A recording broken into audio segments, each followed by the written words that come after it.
I've been using Miroom for the Redmi K20 Pro now for about a month. I'm gonna go give you guys a tour of it, talk a little bit about what's different between Miroom and Xiaomi EU, and what the overall user experience has been. So let's go up top for the phone tour. Okay guys, we have an overview of Miroom. It's a ROM for the Redmi K20 Pro and a lot of other Xiaomi devices.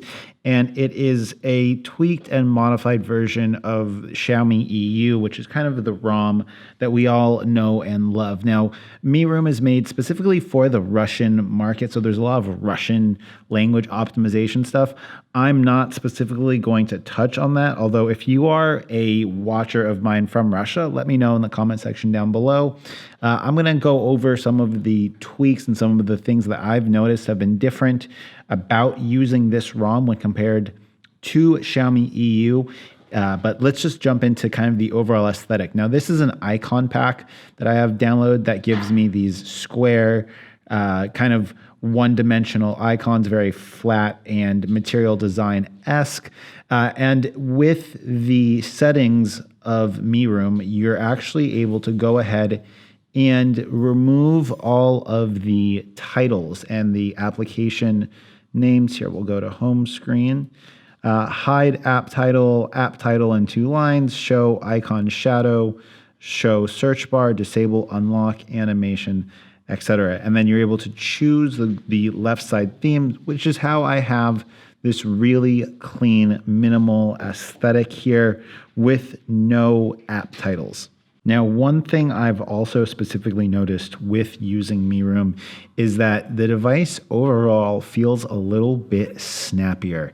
I have basically all of my apps set up and running the same way I did on Xiaomi EU, but for just kind of overall day-to-day launching of apps and the way stuff loads, it seems as if it's just a touch more responsive than Xiaomi EU. One thing that I would say I have noticed that is a little bit odd is that some of the apps are held in background, and they're held in background totally fine, and they don't get like forced closed, while others force close pretty quickly. And this is basically in the stock configuration. So as you guys can see here, I'm going through apps that I had open in the background. And if I'm like actively going through them like this, then it's not that bad. If I leave an app open, let's say like Gmail, it'll have to reopen Gmail again. So as you guys could see, even though Gmail isn't that intensive of an application, that was held in background. YouTube, obviously a little bit more intense of an application, but that was closed out.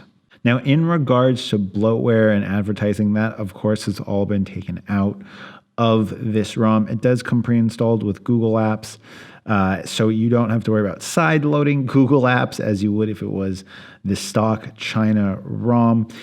In regards to other settings and features, we do have active on display enabled for some of the other LCD devices, but obviously active on display was something that came with the Redmi K20 Pro from the factory, so it's not much of a difference. One thing I have noticed that is different is going between apps and pulling apps out of like memory. The animations for it are a little bit more consistent than they were in Xiaomi EU, and the animations have much less in the way of like overall jitters. And it really feels like it's a more optimized version of Xiaomi EU, and it's something that I really, really enjoy. Now, if you're not a Xiaomi MIUI enthusiast, or if you don't like Xiaomi EU, for specific utility reasons, a lot of those utility reasons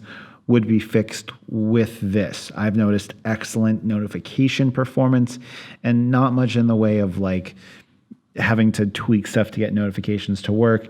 And I do have the notification, I guess, icon up on the corners of it, which is nice.